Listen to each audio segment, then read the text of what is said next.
Então, a questão do Bolsonaro, a gente tem que olhar para o Bolsonaro e avaliar a forma como ele seduz a camada de eleitores que ele conseguiu fidelizar, né, a extrema-direita. Se você olhar para o Bolsonaro, ele tem expressões corporais, né, uma linguagem corporal e uma linguagem verbal mesmo, que leva a uma sedução. Por quê? Porque até então você tinha a figura do político que se vestia bem e falava de forma muito trabalhada, numa linguagem formal, bem requintada, com um bom português, e aquilo acabou gerando, né, uma imagem de que o político assim é um político mentiroso, é um político que usa desse trejeito para enganar, para te ludibriar, né? E aí vem o Bolsonaro, que apesar de vender joias no valor de 5 milhões,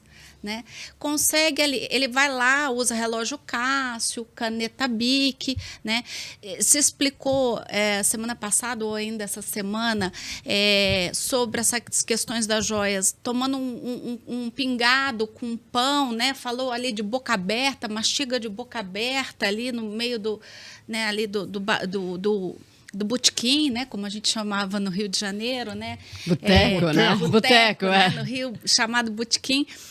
E ele usa uma linguagem de um bronco, né? Assim, falei daí, mandei daí, né?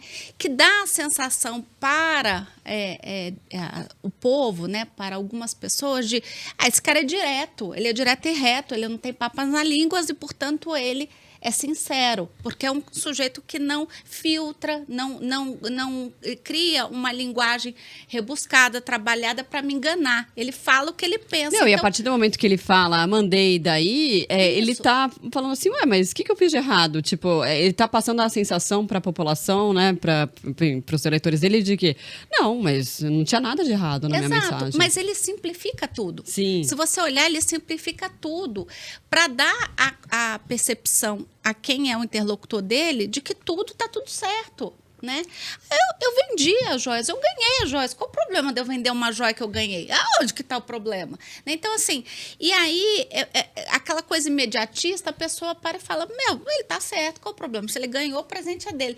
Mas não para pensar o que tem em volta disso, no entorno disso, né?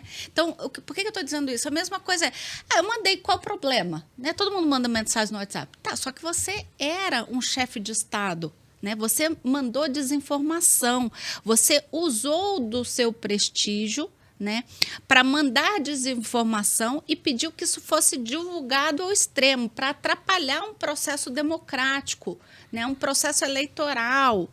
Isso é muito grave. Você não é uma pessoa comum do povo. Você era o presidente da República, né? Usando esse meio para, de alguma forma, confundir as pessoas, né? Atrapalhar a democracia. Então, é tudo muito grave, mas ele consegue fazer de um jeito que essa massa de manobra que ele tem, né? Que é a história do... E aí você vai falar bem melhor do que eu, certamente, mas é a história dos ídolos, né? Dessa coisa de... Ele é o negacionista que virou um ídolo e você tem o popularismo do Lula, que também é outro, que também sabe articular e usar também uma forma de falar com o eleitor dele. Então, são pessoas que seduzem uma certa camada da população e criam ali a sua fidelidade, né? Então, até pela simplicidade no jeito de falar, né, Ricardo? Exato. Então, se você olhar isso, e só para complementar, né, você vê que é tão forte isso que eu estava vendo, né? A gente estava falando de exterior. O Trump, depois que foi indiciado, a popularidade dele aumentou. Ele teve mais chances de ser eleito do que antes. Quer dizer, é uma coisa louca, né? Completamente.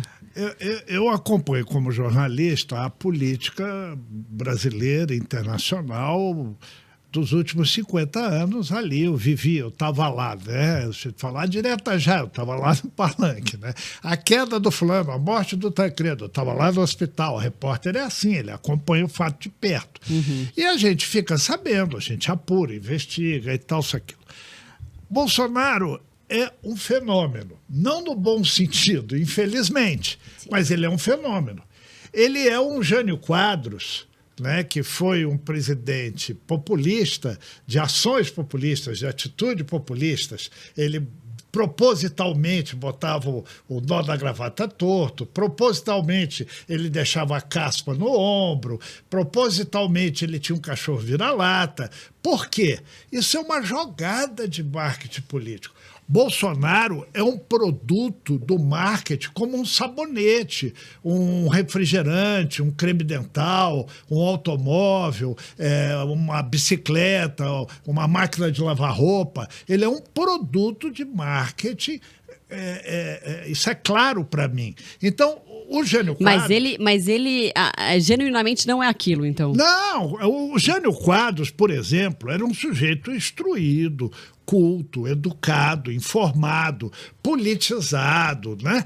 E era malandro, esperto para fazer política. Então, qual é a jogada? Lá do Jânio lá atrás, do Getúlio, isso não é novidade, tá certo? Qual é a jogada e qual é a realidade hoje? Bolsonaro não é um imbecil. Por que ele não é um imbecil? Ele fez a AMAN, Academia Militar das Agulhas Negras. Não é fácil passar no vestibular. Não é fácil entrar lá. E quem entra lá e fica e completa o curso e sai oficial, aprende bastante, às vezes muito melhor que numa grande faculdade de renome e tal, isso aquilo. Ele não é um imbecil. Agora, ele é esperto e se deixou usar no momento em que uma trama, um golpe, atacou a esquerda brasileira de uma maneira que agora nós estamos vendo. O Lula foi inocentado de uma série de coisas, outras continuam sendo investigadas, etc. A Dilma, a mesma coisa, etc. Então, a Operação Lava Jato, por exemplo, ela foi uma coisa montada e foi uma coisa utilizada. Ela tem seu valor, mas tem que separar as coisas. Ela foi, quando ela pega o Sérgio Cabral, denuncia e põe na cadeia e recupera tudo aquilo que ele roubou, parte daquilo, perfeito. Agora, quando ela se serve de uma trama desonesta, de uma trama que é um golpe político, contra uma facção ideológica, não estou dizendo se está certo ou está errado, estou registrando o fato. E ela pega isso e faz a serviço da direita, a serviço de um produto. Quem seria o candidato da direita se não fosse Bolsonaro? Bolsonaro é um belo produto. Por quê? Ele representa o povão no poder. A mesma coisa que o Lula. Quando você pega Fernando Henrique Cardoso e o Lula, você observa que talvez... Se o Fernando Henrique Cardoso tiver inveja do Lula, é da popularidade. E se o Lula tiver inveja do Fernando Henrique Cardoso, é da intelectualidade. Entendeu? Agora, os dois são grandes políticos, vocacionados, com talento. Agora, são políticos que sabem dizer assim, olha, eu sou você no poder.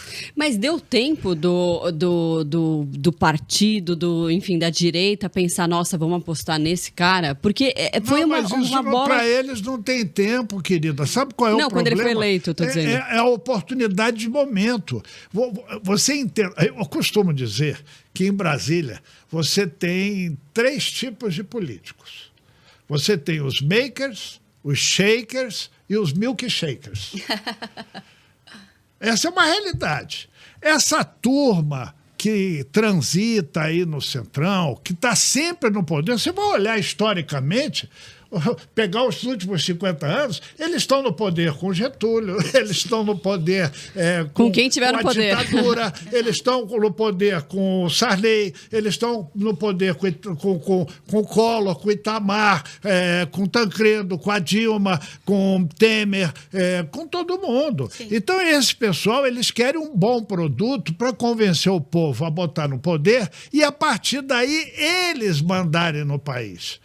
Através daquele produto que está lá, que não vai exercer como deveria. O Bolsonaro, nem a mãe dele votou nele achando que ele era um estadista, um sujeito culto, educado, instruído, politizado, informado, que ia salvar o Brasil. Não. Olhavam nele dizendo assim, é um militar que como o Lott tinha a espada e o Jânio tinha a vassoura, que disputaram a eleição na época, vão acabar com a corrupção, um com a espada e o outro com a vassoura, né? Sim. Então o Bolsonaro volta com a velha política e com o discurso: eu sou a nova política, eu não faço acordo, não tem toma lá da cá. Se você pegar, as pessoas não fazem isso. Se você pegar as promessas de campanha do Bolsonaro, ele não cumpriu nenhuma para contar a história. Ele fez outras coisas, talvez tenha até feito alguma coisa que A reforma presta. da Previdência não estava entre as promessas de campanha Não dele? estava. Ele foi não forçado, levado a fazer e tal. Então a gente precisa sempre ter o bom senso, o distanciamento de analisar sem paixão. Quando você bota paixão, é igual torcer para o Corinthians, para o Palmeiras, Exato. para o Santos e para o São Paulo. Você, o Flamengo, para o Botafogo, você vai achar que o juiz roubou. Você nunca vai achar que seu time jogou ruim. Você vai buscar alguém para culpar. É o técnico, é o jogador que é vaidoso, está ganhando muito, não quer trabalhar. Alguma coisa está errada. Exato. Então a gente precisa ter muito cuidado, muito distanciamento. O Bolsonaro é um malandraço. É um cara que passou 30 anos no Congresso Nacional e trocou 12 vezes, uma dúzia de vezes de partido. Qual é a ideologia de Bolsonaro? É um oportunista. Você é da direita, você fica 10, 20, 30 anos num partido de direita. Você é da esquerda, você fica 10, 20, 30 anos no partido de esquerda. Qual é a ideologia de quem troca de partido como troca de camisa? Nenhuma, zero. Ele é um oportunista para ganhar dinheiro para ele e tal. Agora, você colocou muito bem, é aí que eu quero chegar. Esse político profissional, esse político do oportunismo, esse político da conjuntura de marketing, é o político que fala: eu sou você no poder. O Jânio Quadros também tomava café. Até o Fernando Henrique tomou pinga, o Fernando Henrique Cardoso, e comeu sanduíche de mortadela na periferia. E mais grave, disse: eu tenho um pé na garagem. Ou seja, eu sou descendente de afros. Uhum. Ele é branquinho, né? Então, agora, pode ser verdade, nós somos frutos dessa miscigenação toda. Você faz aquele teste americano, tira o cabelo, não sei o quê, tira saliva, manda para lá, o cara fala para você: você tem chinês na sua coisa, Hoje em você dia tem aqui no Brasil africano. já se faz esse teste Pois também. já tem aqui e tal. Então, esse tipo de coisa é uma coisa que você faz quando você é candidato. Você é um produto, você está a serviço daquele marketing que te endeusa e que tem sempre por missão dizer assim: olha, você aí, vota em mim, que eu sou você lá no poder. Não, o que eu estou dizendo é que nem ele acho que acreditava que ele poderia ser eleito, né? A facada ajudou. A facada ajudou. Como também ele não acreditava que não seria reeleito. O grande problema do Bolsonaro... Por isso o golpe nas urnas eletrônicas. Isso, exatamente. Ele apostou demais, apostou alto, né? E quando ele viu que não ia ter jeito, foi quando ele perde a cabeça. Como ali. o Trump. Exato. A invasão do Capitólio, que resultou em morte, felizmente no 8 de janeiro a gente não teve isso, mas a invasão do Capitólio que resultou em morte foi comprovadamente incentivada, promovida e tal. Esse povo aí, o Bolsonaro confirma a mensagem, mandei para o MEC. Quem é o MEC? Financiador de campanha. Quem é o velho da van? Financiador de campanha. Quem é o cara do Madeiro? Financiador de campanha de Bolsonaro. Sim. Algum interesse eles têm, claro. Eles não vão botar dinheiro. Você acha que empresário investe para não ter lucro. Né? É igual você que pôs seu dinheiro na caderneta de poupança, quando chega no fim do mês, você quer ver quanto rendeu? O que é? Não é isso? Então, o empresário não vai ficar botando dinheiro em campanha pelo bem do Brasil. E quem disse que aquele que ele está... E tem empresário que dá para todos os candidatos. Quem ganhar vai ajudar a Ele emplacar. está bem com o cara. Isso é normal.